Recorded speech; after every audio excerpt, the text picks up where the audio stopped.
Hi, thank you for that introduction, Sarah. I'll just let you know that today what we'll do is I've got a sort of moderately formal presentation to try and put two works of mine, which are Serge and Nefeli are going to perform later, into some kind of context, some historical context, some of the ideas and how this work relates to my field more broadly. So I guess I'm going to be doing most of the talking now, but later, if we can reduce the focus on me, and in the conversation, as you just heard from their biography, Serge and Nefeli are both performers, but also people making work, so it'd be perhaps interesting to talk about how this might relate more broadly in their practice as well. Okay, so yeah, the topic of today is the idea of interdisciplinary elements within concert music, and more specifically in my music. So I thought it might be, since here I am in the theatre department, which is a new experience for me, an exciting one, I must say. I thought maybe it's even just interesting to start with this field designation, concert music, since actually in my field there's a lot of debate about what the most appropriate label should be. Some people call it contemporary classical music, and others call it new music, and some call it experimental music. So there's pros and cons, to keep it simple, about each of these terms. Sometimes they feel appropriate and other times they don't. But I just will simply use the term concert music in this presentation just because it just neutrally defines the context in which such work is performed. So this talk is, I said it's about interdisciplinary elements within concert music. I'm not concerned here with music theatre. That is, not staged works like the opera or the musical, where music is an element of a broader theatrical production. That's not today's topic. We're looking at theatrical elements within the concert hall. So there's an increasing body of work for classical musicians, classically trained musicians, and the concert hall that employs non-musical aspects: talking, singing, acting, physical movement, dancing. And often this work also emphasises the performative aspects of music making, and thus turns the concert hall into a kind of theatre, which is why I've titled today's lecture The Theatre of Music Making. We're going to come back to these ideas, but this is just a little introduction. And one other little point is just that an issue I think that's relevant here, and perhaps something to talk about with Serge and Nefeli in more depth later, is performance practice. If I'm as a composer engaging in interdisciplinary elements within my practice, but still making work for classically trained musicians primarily, then I'm asking of them skills which go beyond their usual skill set. Unfortunately, the Royal College of Music does not yet train students, their classical violinists, to dance as well as play the violin. That's the future.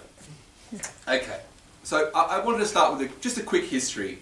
This is really a history of my field since the Second World War, very, very fast, just to put this in some kind of context. I think that the story goes like this, that after the Second World War, the dominant progressive compositional approach was called serialism, which some of you might remember from your A-level music days if you took it, which is, or maybe 12-tone method, which is connected to this idea of serialism. This is a method of composition where different parameters of sound, pitch, duration, volume, etc., they're all systematically organised and manipulated by the composer. What I'm going to be talking about today has nothing to do with this. This is serialism, the dominant method of composition in the late 1940s. And it was essentially a way of creating a new musical language within an atonal context. And I guess it's regarded as the musical movement that's most connected to the values of modernism. But serialism was perhaps the last dominant compositional approach, as in the 1950s a bunch of other trajectories emerged. So I'll say a few labels here, and if you don't know what they mean, it doesn't matter too much. But I guess the bigger point here is just the idea of different trajectories emerging. One was sound mass composition, composers like Ligeti and Xenakis. The Zen-inspired chants music associated with the composer John Cage. also graphic scores, graphic and open scores, which will be a topic we're going to come back to later. And this plurality only increased in the 1960s with minimalism. You might be familiar with Philip Glass and Steve Reich. Collage, for instance, a work by Berio called Symphonia from 1968. And also the extension of serialism into what was called new complexity. But here we go now to our topic. Another trajectory that really emerged in the 1960s was this new kind of theatrical music, which of course is our main topic today. And I'd like to now connect that trajectory in the 60s within new music, within contemporary classical music, within concert music, to use all the labels. I think that we can also here connect it to other art forms, that this interest in theatrical music composition seems to me to reflect the same shift that has occurred in the last 50 years in most art forms, where the boundaries of art forms has been questioned and extended, often through art forms incorporating aspects from other art forms. So dance theatre of Pina Bausch would be an obvious example. But this talk is about this phenomena within concert music, so it's not a very sexy label, but I think the best one I can come up with that's true would be what I'm going to call a music-led interdisciplinary practice. It's music-led because it's in my case made by a composer, someone whose background is absolutely in music composition, made for performers who are, most of the work I make is still for musicians, although Nefeli here is a dancer, so it's not only this, but it's mainly that. And somehow also the ideas, the way that I think about art, I think just simply reflects my music training and background. So even when I'm thinking about choreography, with my point here, I'm still thinking about it, I think, probably in a very, the way that a musician might think about something like that. Okay, so I'm going to give two examples before I get to my own music. One I will just show you a video of, and one I'll just describe. I think that the major figure in the 1960s who developed this theatrical music thread was an Argentinian called Mauricio Kagel. It's an Argentinian who actually spent most of his adult life in Germany. And he proposed a concept called instrumental theatre.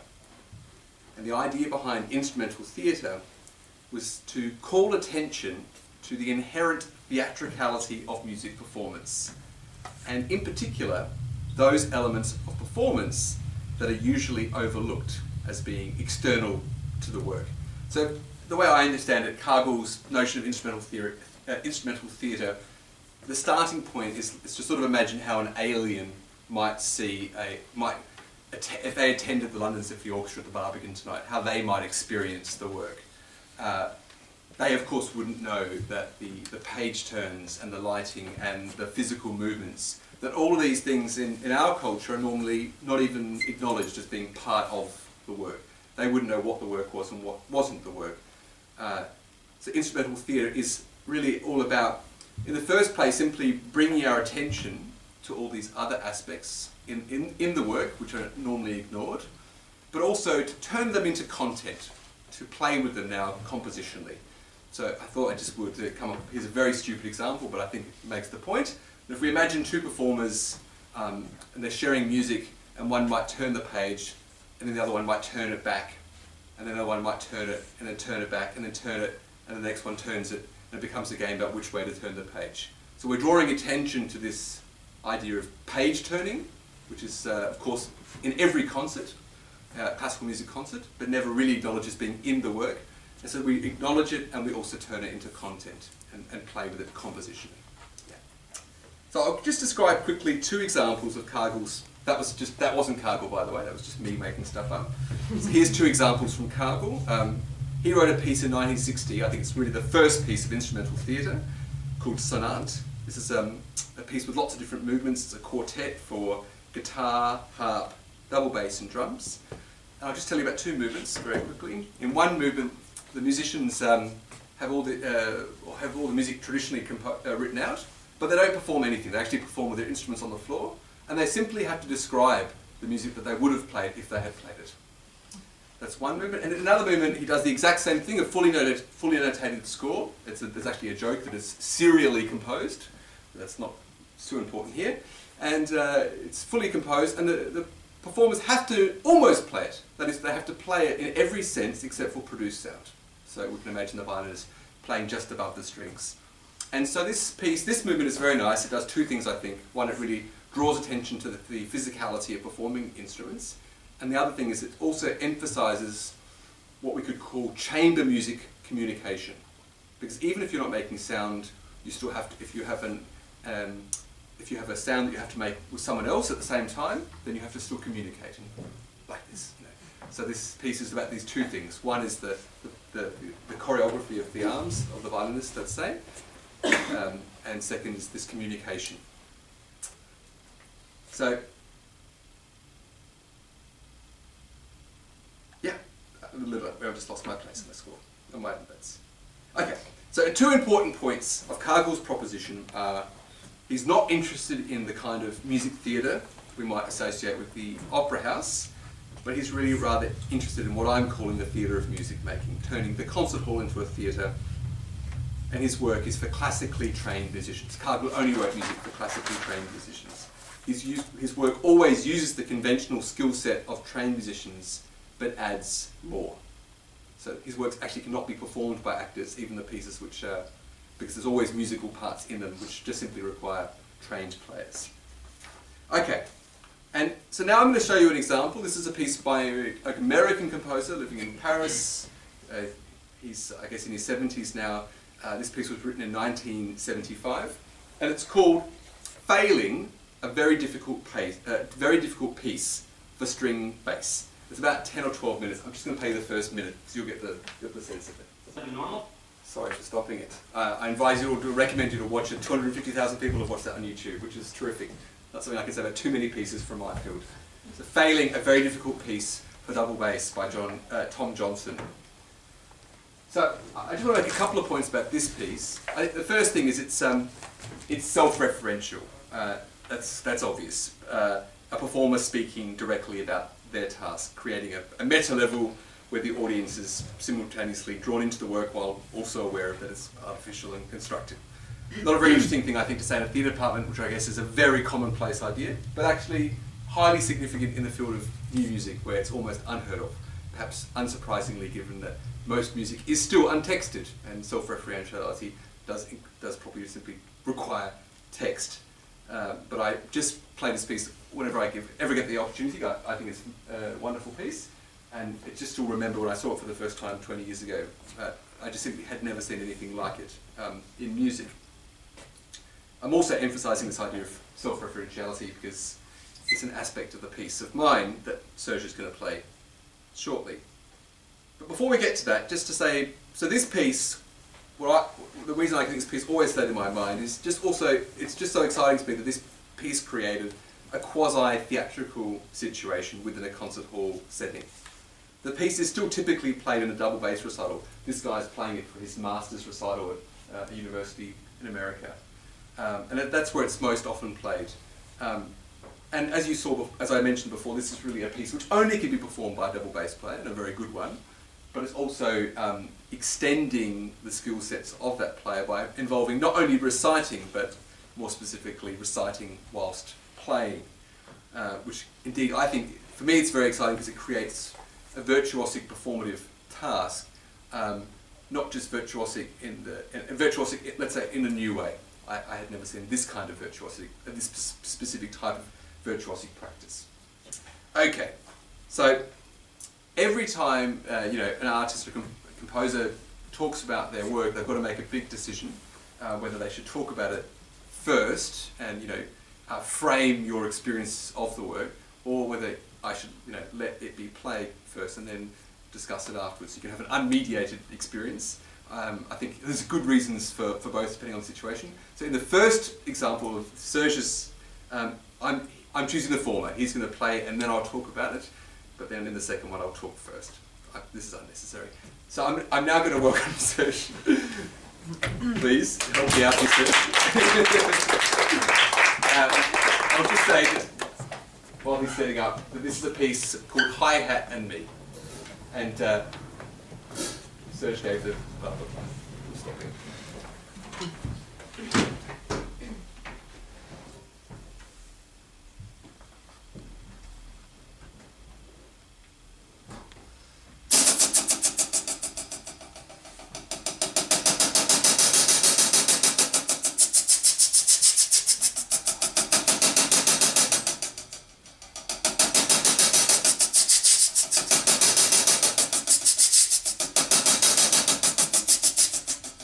1, 2, 3. 1, 2, 3. 3, 2, 1. 1, 2, 3. 1, 2, 3. 1, 2, 3. 3, 2, 1. 1, 2, 3, 4. 4, 4. 1, 2, 4, 3. 1, 2, 3, 4, 3. 3, 4, 3, 4, 1. 1, 2, 3, 4, 4, 4, 4, 4, 4, 4, 4, 5, 6, 1, 2, 3, 5, 6, 1, 4, 2, 3, 4, 5, 4, 6. When I was 7, I used to live next to a grocery shop, and every time they delivered dairy products, I sat next to the door, waited until they were finished, and every time I got a free yogurt.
Armed goddess, 8 bull, 8-letter word, 8:15, 8 Buddhist precepts, 8 mile, 8 to the bar, 8 rules of Fight Club, 8 times 17, 8 times a day, 8 songs for a mad king, 8 items of Fura, 8 states border Missouri, 8 bits in a bite, 8 maids a milky, 8 pinches to a teaspoon, 8 spaces between fingers, 8 or 9 planets, 8 islands of Hawaii, 8 pieces for 4 timpani, 8 cylinders, 8 of hearts, 8 furlongs to a mile, 8-year anniversary gift, bronze or pottery.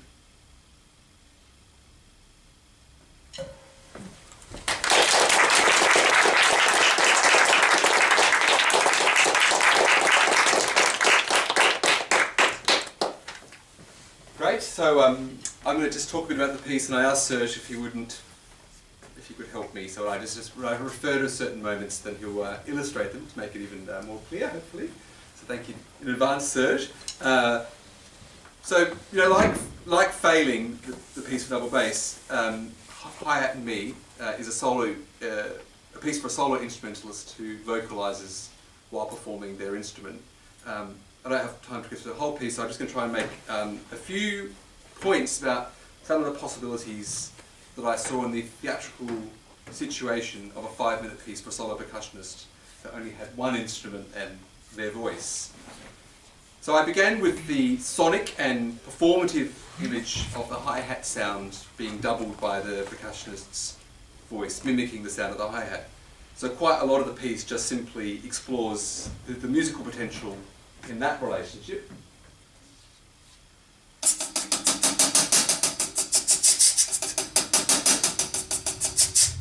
So here just making sonic transitions between the instrument and the voice doing the same sound more or less as the instrument. Another one which is very similar is doubling.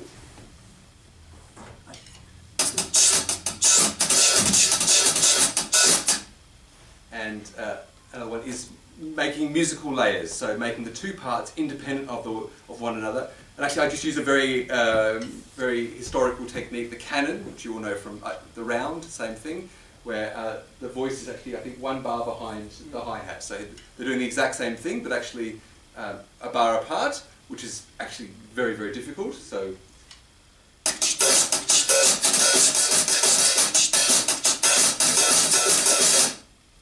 this is more obvious in a different room, which is this is a great room, but not so great for the voice, which is gets no help. I guess they make theatre in this room. Yep. I don't know how that works, but yeah.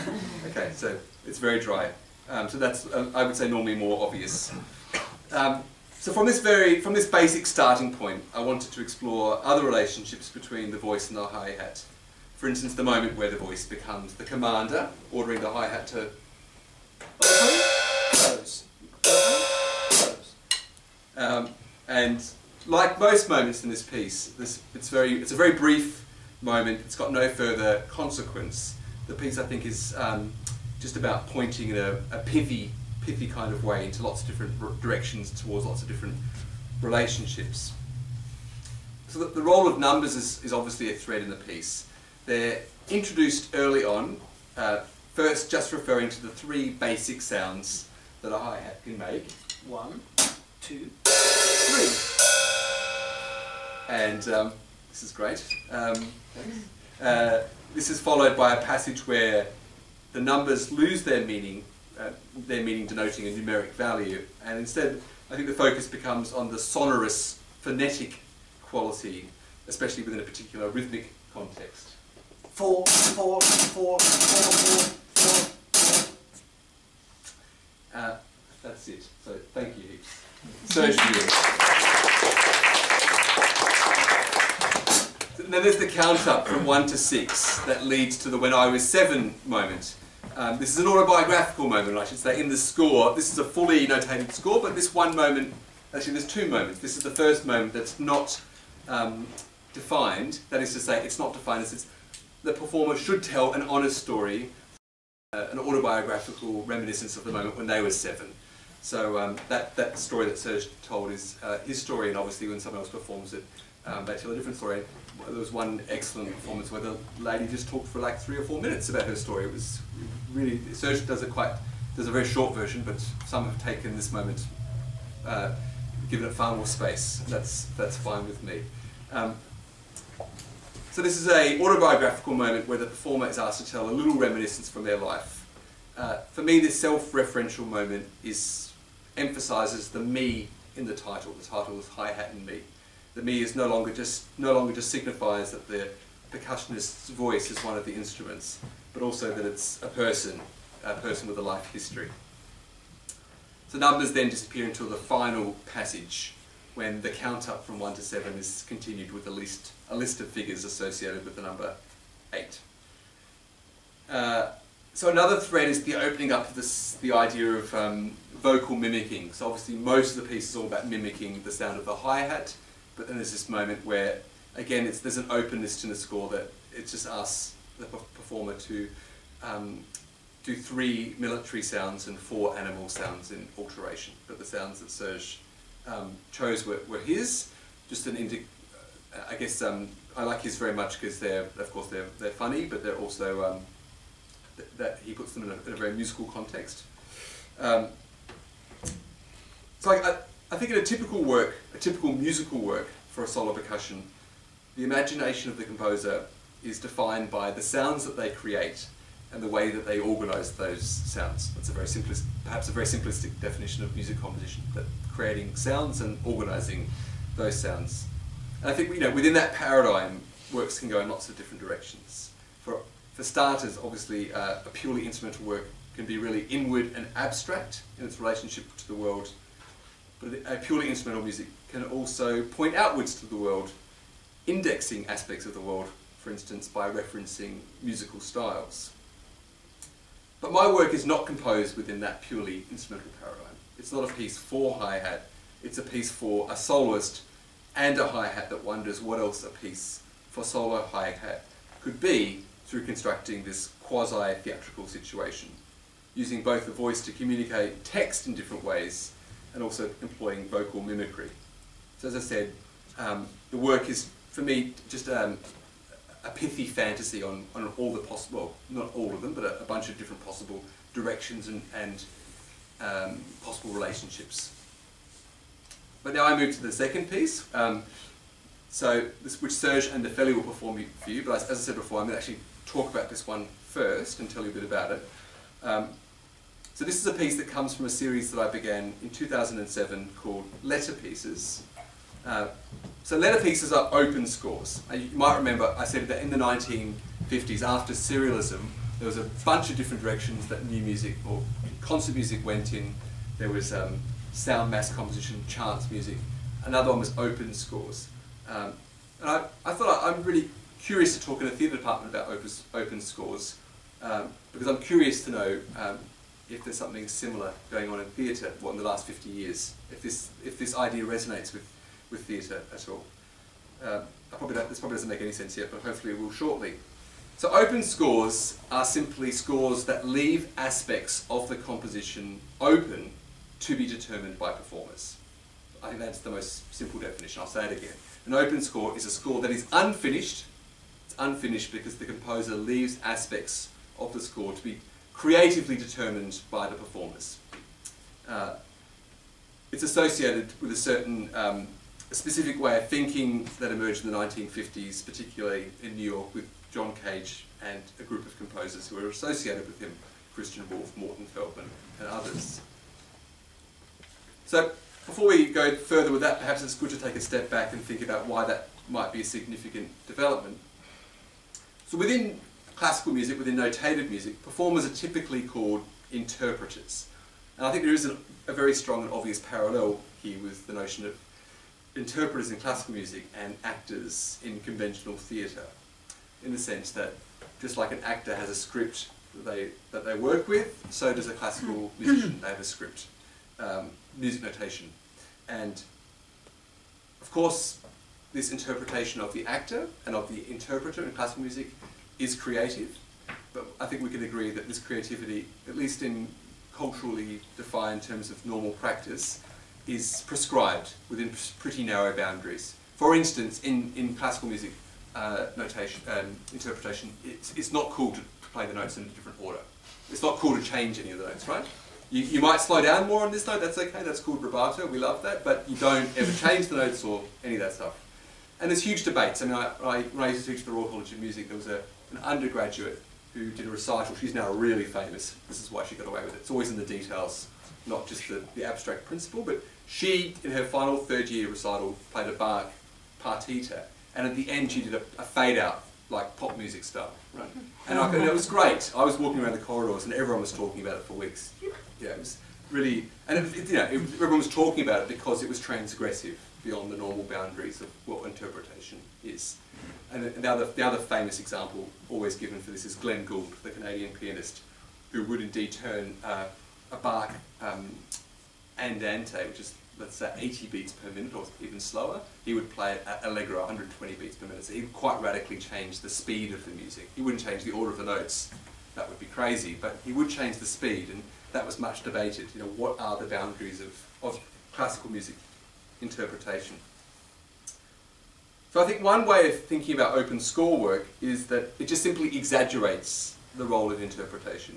You could even say that it says the most interesting thing about notated music is the creative participation going on from performers, and so let's exaggerate that. That is to say, you know, the really great thing about classical, I think it's in 2014 we have to say what is great about classical music, because it's not so obvious when it's so marginal. And is one great thing might be that you know, if you write a piece for a solo violinist and they play it for you, that you know, you might send a score to New Zealand and they'll send you, and someone else will play and they'll send you a recording, and it's just really different, and they'll express themselves and they'll shed a different light on the work. That's what seems interesting about it to me. So I think open scores, as I say, is a way of exaggerating this aspect of it. Open scores, especially from Cage in the 50s, well, and that's not to say especially, it just simply is an ideological stance too, that it proposes a collaborative model of music making that gives agency to performers, rather than a model where the composer has all of the control and the responsibility and perhaps the glory. Performers here are Serge and Nefeli, as we'll explain shortly. They're the co-collaborators of this work. Serge, I think in the last piece, was more or less the performer of the work in the conventional sense, but in the next performance they are co-collaborators with me in this work, and I'll explain why. So open scores are not, this is a good moment to give the score out. I don't have quite enough, so if you could pass around, I think there's 9 there. This is the score for the piece coming now, which is, which you'll see is the score is just letters on a page. It doesn't look like music score. And I just wanted to make the point that open scores are not communicated with conventional music notation. They can't be, because music state notation is based on the idea of a complete score. So an important aspect within the field of open score work in the last 50 years has been a lot of people thinking about and exploring different means for music notation. So just without wanting to go into depth about it, I guess the two main the two main directions or the categories would be you have graphic notation, and then you have text-based, or what's also sometimes called instruction-based notation. But the broader point here, the headline we are going to make at this moment, is just simply that one interesting aspect of the open score movement has just simply been a rethinking about what music notation could be. We're almost ready for the performance. Just to say a few more things, that unlike hi-hat and me, letter pieces are not just sound-based, they also involve physical actions with music. Sometimes they also use text. But it's basically works about actions, physical actions, and sound. I've composed 8 of these pieces in the series which is called Letter Pieces, and today you're going to see the second one.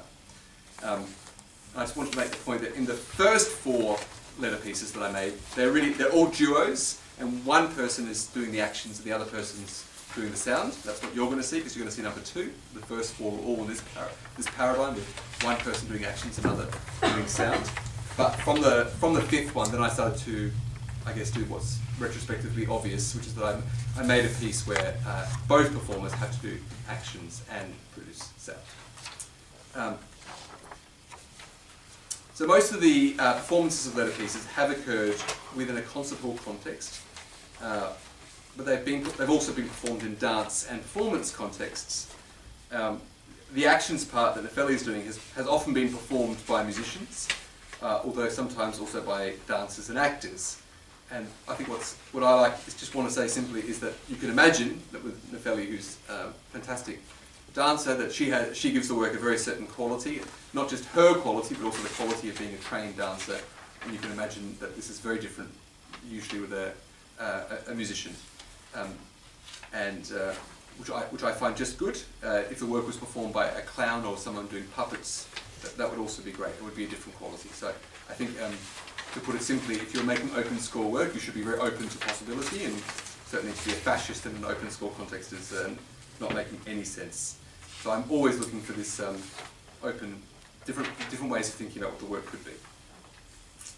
So I'll go through the score afterwards. I guess it doesn't make too much sense now. But the basic idea is that the performers create their own material. So what you see is my score is defining the structure of the work, but they're defining the content. That's the simple story. There's a bit more to it than that, but that's just really basically what it is. So I'd just like you to simply imagine that when you see A on the page, that on Nefeli's part, which is the top line, that you will always do the same action, but I want you to realise that simply a different performer would do a different action. So she made this action. And more specifically, you'll see that at the start of the score it says that her A, B, C, D and E should tell a story. And so you might like to try and work out what the story is. We'll talk about that later too. And so the same thing goes for Serge. He made up his own sounds.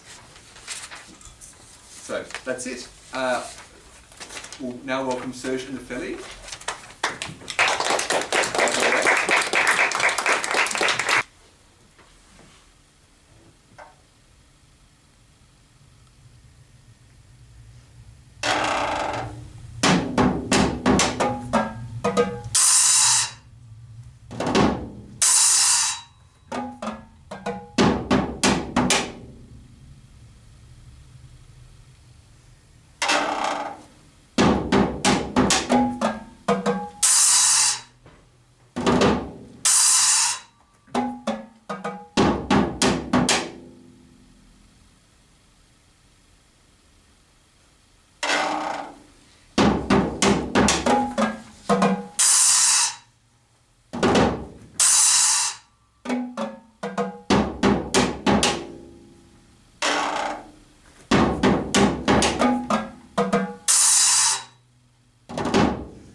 Salvador, Equatorial, Guinea, Eritrea, Estonia, Ethiopia, East, Timor, Ecuador, Egypt, Salvador, Guinea, Ethiopia, Timor. East.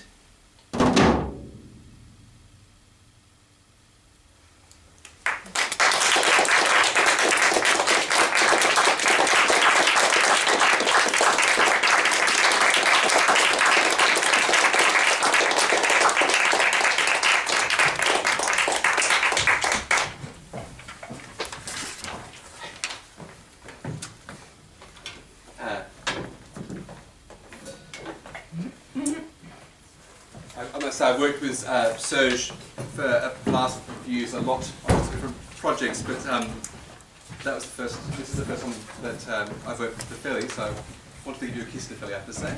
Say thank you. That was very, very good. So it's very nice that we had this opportunity actually to work this. This gave me the opportunity to work with Nefeli, an opportunity I was looking for. So we're almost finished before the break. I think I'm not sure. So I have no idea what time it is, but. Anyway, the idea is, I thought we would just go through the score to make sure that it was clear how it worked, and we can take a break and come back to some questions with all three of us. Okay, we should ask the question first for what the story was that you thought. Anyone brave enough to? Getting your oyster card. Makes perfect sense. Getting your wallet stolen and going and beating up the person who's stolen it. That's it. Getting it back. That was actually exactly it. Yeah. Well, we talked about this a few days ago, and it's something I thought about before. But I thought that I wasn't sure how obvious it was, because once you know, you always know it. You can't imagine before you knew it.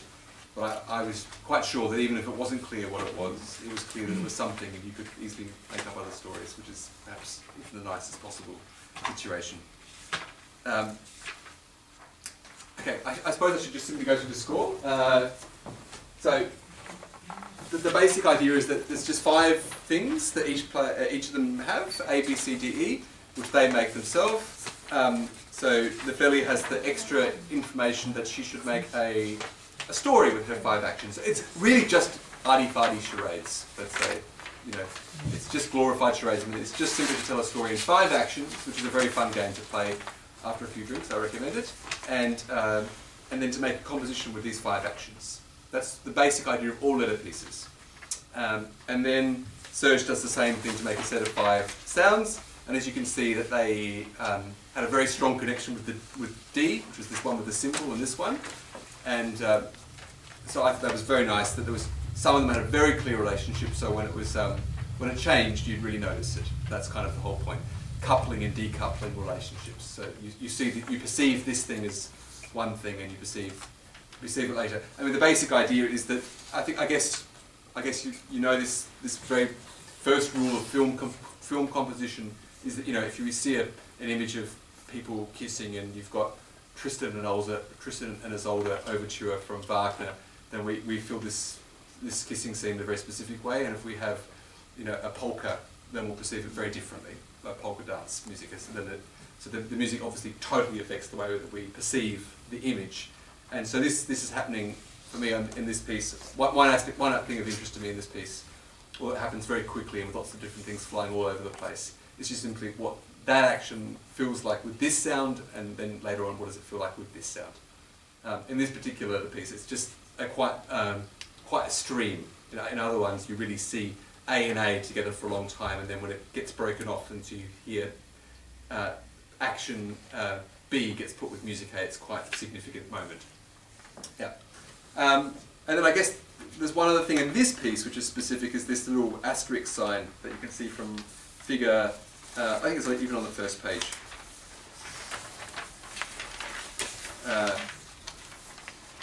No, it's not. Okay, anyway, you can see next to some of the letters there's a little star, and that's a specific instruction for this particular piece, where they vary in some way the thing that they've created. So in a way that things are normally like samples, you're supposed to, there's an instruction, a general instruction that things should be repeated exactly the same way each time, kind of robotically.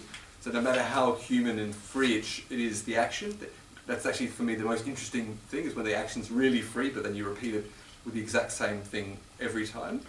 Like a sample, that's to tell a stupid story. It's the first time I had thought about that was, I remember hearing a song by the DJ Fortet. This is like 2002 or something, and he took this folk music, and I thought at the start this is really crap, sentimental crap, and then at the end of the 4-bar progression it was like sound, and then it repeated like a sample. And it's interesting how this immediately is perceived differently the second time, and as it becomes like this mechanical loop, somehow the sentimentality starts, I guess the word we use is it gets abstracted as an object. And that's something how going on here too, I think, with all this repetition. So that's all there is to say. I guess, I mean, I could go through the score, but I think it's kind of obvious that in the first section, these are what we call in classical music rehearsal figures, these big bold things, I don't know what you would call them. So in the first part, it's just presenting all of them in quick succession with lots of different combinations between the two. And then in the second part, we just essentially see them in isolation. We see Nefeli doing her solo, sort of call and answer almost, you could say. And then there's this variation part in 3, and that leads to the double time moment. And then finally the text moment, which I'm sure someone's going to ask me what it means, because that's what I would ask if I was one of you, and it's embarrassing because I wrote this piece 7 years ago and I don't really know what I was thinking. This list of countries beginning with the letter E. I think I just simply, the pieces are called letter pieces and they're using letters, and I thought that'd be nice to have a moment where you list countries all beginning. We turn the letter E into listing all the countries. Normally I think normally I'm worried as a composer I'm too schematic, too logical, but this certainly is an exception because I don't really remember what I was thinking there. But there it is. Okay. Wondering how to stop. Because I was imagining going into questions, but we're going to do that later. Let's thank Matthew. Thank you so much.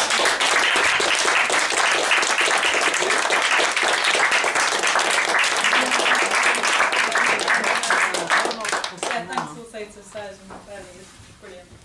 Yeah, for me it's really exciting to have you here, and thank you for such a clear and fascinating talk, because I'm sort of really excited that music and sound are being taken a bit more notice of in performance studies. So a bit like the way that concert performance started to think, oh, we could do this theatrically. And it's great that also performance studies as a discipline can include that thinking as well, of what music as performance means. So thank you. And let me respond in kind by saying that I did my PhD in America in a super classical music kind of environment, and coming to London in 2002, where I've been living ever since, and going to see lots of really interesting theatre, and especially dance and performance work was the beginning of my education. Which is why so it's very nice for me to be here in the theatre department. I guess it's a very broad sense of what theatre is, I'm imagining. Well, obviously, yes, me coming from classical music background, it's similarly like that for me, really. But anyway, I would look forward to having a discussion.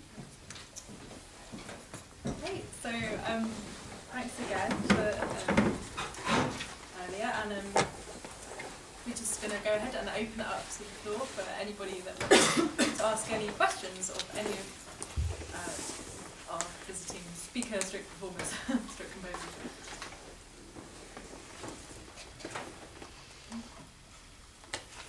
Phil?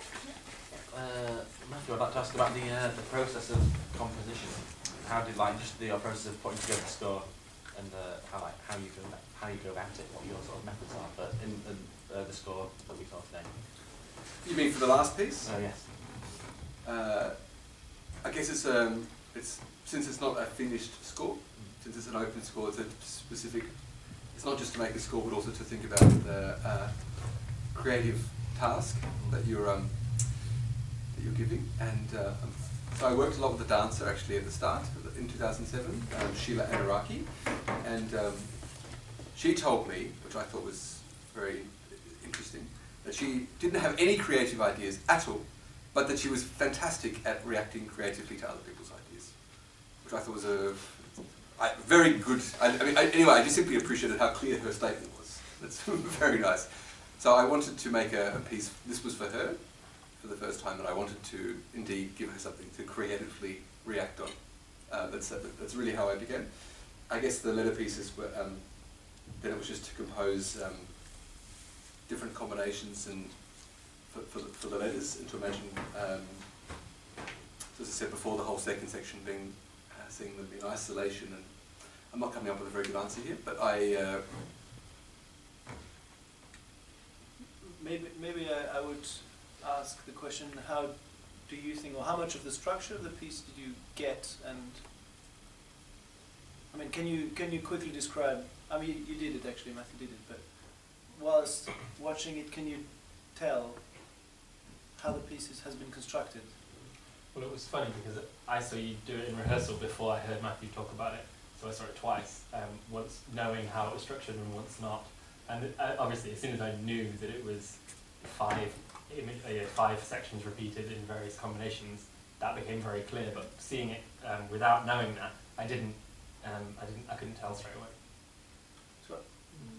I've often wondered. I wanted to ask that question as well in a way, because I've often wondered how much it makes a difference if you have musical training or not. So it's very interesting to do it maybe in front of an audience like this. I don't know, because I think it seems like what you're doing, what you want to do maybe is, do you want to draw attention to the process of that's going on in the music, that self-reflexive thing? Is that you kind of, it's almost kind of educational quality to it? You're sort of showing people what you're doing, or is that not? It definitely has a nerdy didactic quality. Not educational, but I'll go for nerdy didactic. So No.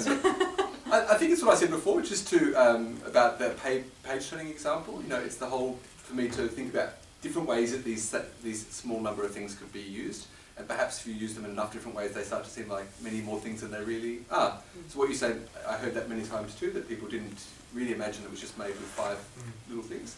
I think that maybe after a while you work it out, but at first, perhaps you don't notice that because you wouldn't think to notice it. We don't think it works like that. So it's only after a while that reveals itself, perhaps, to you. But I think in terms of how the piece is constructed, it's extremely straightforward. The structure of it is on the page. On the page is extremely logical from beginning to end. There's a few twists here and there, and then some changes. But when learning the piece, you notice that it changes. But when watching, and I've been performing other of these letter pieces, and even after having performed it, I watched other people do it, and I still couldn't follow, whilst I had memorized it for myself.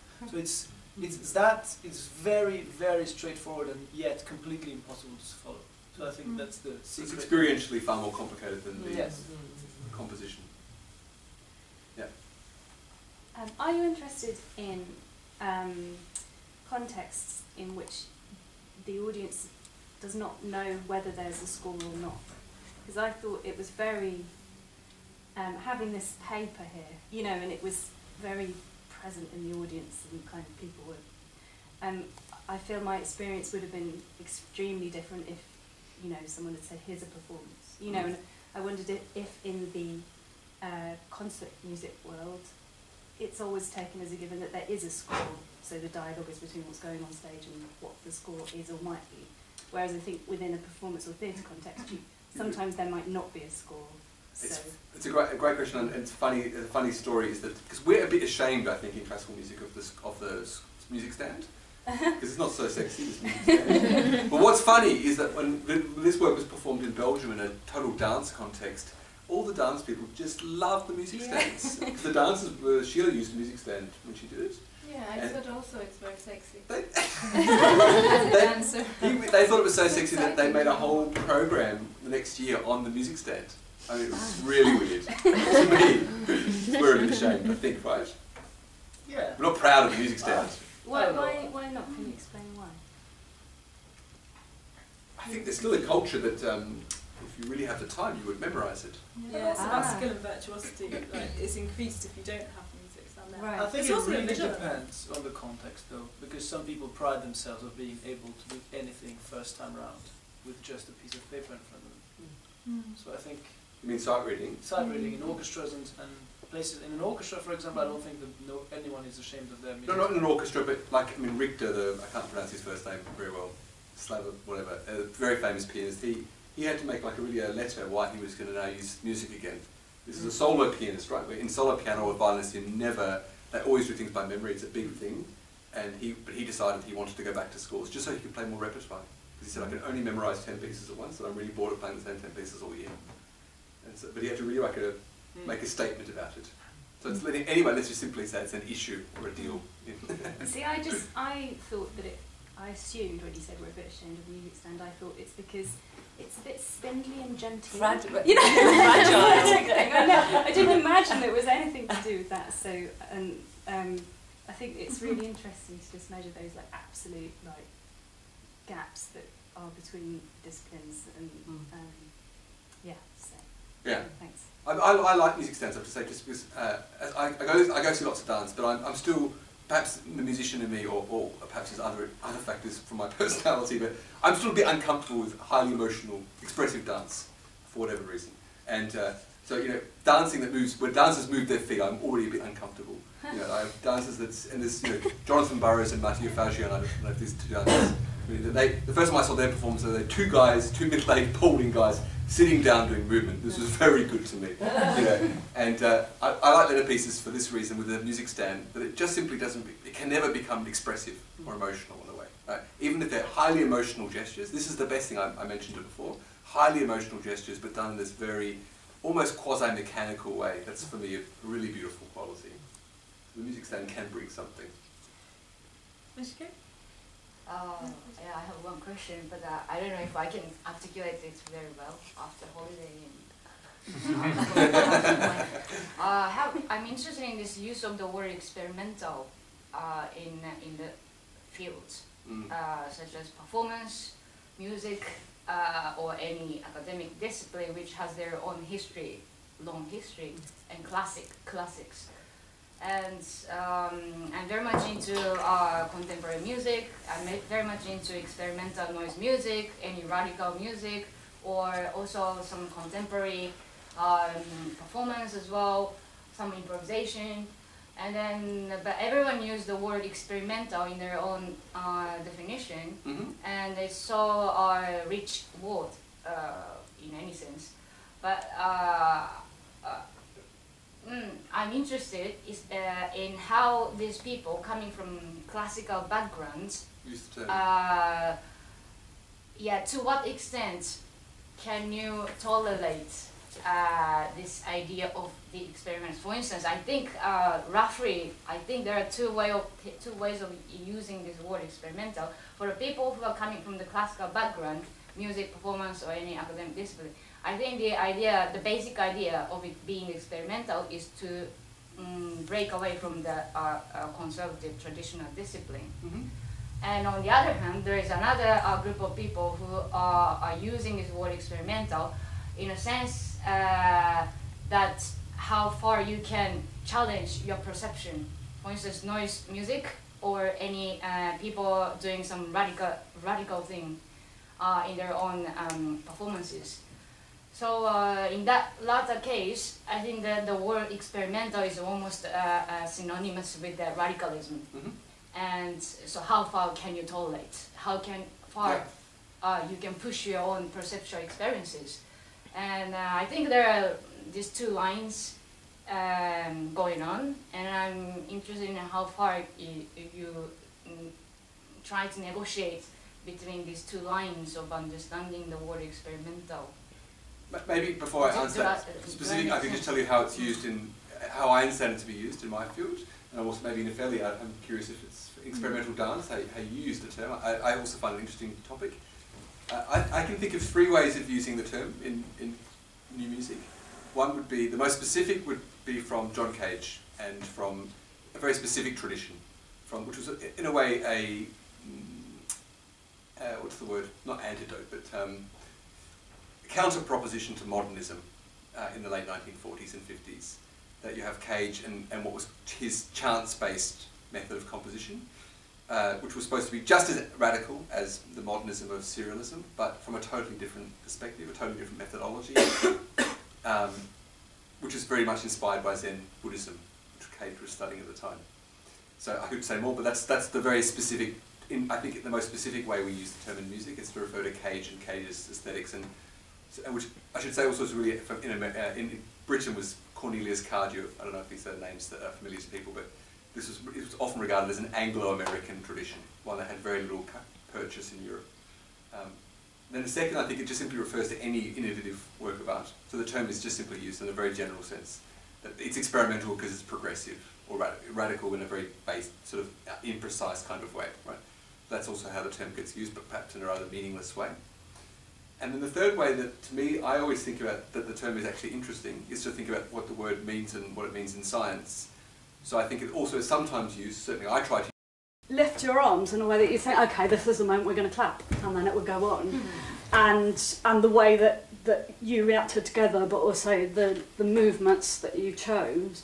And I just thought that was really interesting, because that was entirely how I reacted, that it was very performative, very dramatic. It's not really a question, but just because you were talking about how people respond, I would say that's an amazing experience for me, because I wouldn't normally enter into that world. So, well, that's really nice to hear, and maybe to connect a little bit to the experimental element we spoke about before. For me, this is quite an experimental performance coming from dance. First of all, because we don't have scores in dance, which is, well, some choreographers do, but it's quite unusual. And also because it's movement-wise, I don't know if it tells you something, it's very anorganic, which it can happen in dance, but it's also quite unusual. And another quick comment about the experimental notion in dance. I've been now in London since quite a short time, like almost a year, and I have experienced for a long time the dancing of continental Europe, where I would say that experimentalism is mainstream almost. And coming here, I realized that experimental dance is pushed or shifted to another discipline. Let's say, for example, Jonathan Burroughs, he has been shifted to the world more of visual arts rather than theater. For me, he totally does choreography and theater, but it's in a very expanded format, while the dance mainstream in England follows a very traditional style. And it's very interesting that everything experimental is sort of wanting to belong somewhere else, or is seen as belonging somewhere else, and it's not part of dance. There is really a separation, which is it's very interesting. Sometimes it's a little bit sad, but it's fine, it's totally fine to see it also in a separate way. And I'm interested also how much these things can get back together, or if they have been separated forever. Okay, I would just want, if there aren't any burning questions, I think we, because of time, ought to, there was one more question. Yes, just one one more question. which might Katie, be quick, which is just, which is just that I was really interested in the use of a dancer with the music, and in this idea of the role of the interpreter, and you mentioned actors, and I wondered if you've done any work with actors, or whether you might think about that. And I'm particularly interested in the sort of the use of the actor's voice as quite different from the use of a musician's voice, and what that might bring to sort of experimental music. I only did it once with an actor in I think the venue called the Blue Coat in Liverpool, and it was a performance night. There was an actor in it, and we didn't work together actually much. I mean, so like Serge Vuille, we worked together once, and this guy, so obviously he's in Liverpool. We just worked for a few minutes. That was really his one completely, and indeed he used his voice to use words which were became like samples, you know, since all the repetition. So I thought, just to say that I thought afterwards it would have been really fun to work on it more. I would have really asked him to make the way he spoke. I think he didn't exaggerate it. It would become much more interesting if it was really, as I said before, if you take a very emotional action and you repeat it, it becomes interesting. But then it's the same thing I think would be true of text, if you had or the way you enunciate the text. But that's the only time. It was fun, and I would like to do it more. But I want to ask one question, if that's okay, to you, which is, we talk so much about music and dance, but perhaps you could, I'm curious to know how you locate this in the world of theatre, which I understand that there's a broad sense in the, yeah. But for instance, you were talking about experimentalism, but you're doing No, I'm nothing to do with it. So He I'm works on just a this. friend of Sam. There's a couple of people here. Well, I guess let me ask a more specific question. I mentioned this in my talk that I'm doing open scores, and I made the point that I think that you can really make it's a very obvious but strong connection between classical music and the theatre, that people read from scripts or scores, and that somehow it's a very similar thing, and that the role of interpretation is celebrated, but it's prescribed within very specific I suppose boundaries. that isn't quite the divide that we seem to be talking about here, insofar as an audience member might only perhaps, I don't know, there may be audience members who only ever go and see a straight Shakespeare production at the RSC, but more there would be people who would be happily going to something that they would call experimental theatre, and might also go and see live art performance.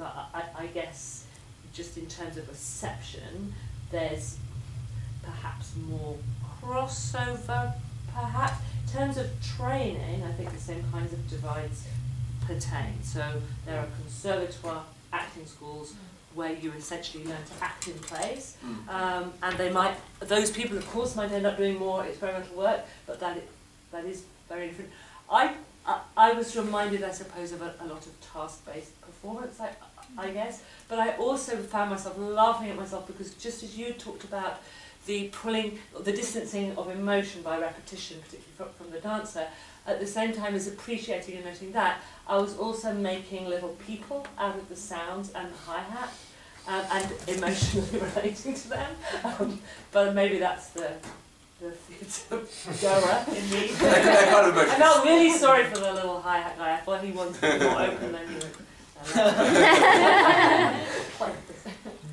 But that's really interesting. Just to ask, just to follow up with one more thing, which is that if we imagine the conventional play, fully scripted, and then of course I know that people improvise, a group of people might come together without, and make a play together, and that's how that model works. Is there a model, so of course we have that in here, we have also composers like me making pieces like the one that Serge played, and you have improvisation. At Cafe Otto most nights it's called free improvisation. But the open score thing is really somehow, if not halfway in between, also its own model of a collaborative model between a fixed score and living people, if that makes sense, which I find interesting. So I'm just wondering if that's something I'd like to just bring. People even like the Worcester group and stuff like that, it sort of reminded me of that like deconstruction of text. Like I always think theatre is such an unfaithful discipline, and it's almost, I mean I don't know that much about music, but I always think of music as being much more, that idea of classical music being sort of much more historically important, much more embedded in the academy in a way which it is respected in sort of ancient institutions in a way that theatre isn't, and we kind of gather different things together. But certainly, you know, that idea of taking a score and deconstructing it or allowing different performers to work differently with it is something I think that's quite common in contemporary theatre practice, to the point where it almost, you know, it's not really radical to work with text in that way that maybe in musical form it's much more radical thing now, whereas we've got quite a long history of that sort of experimentation. Is it interesting what you were just saying about improvisation made me think of improvisation as in like improv, like comedy improv, or you know, kind of that, because there are different traditions within that as well. There's sort of short form improv, which is perhaps more like the sort of thing that you were doing tonight, but using kind of improvised characters or something within the framework of a game. Yeah. And then there's long form improv, which is entirely free, and so that is a kind of a really clear model, alternative model of doing. I feel we can definitely continue this. It's so great to have such a great discussion. Thank you.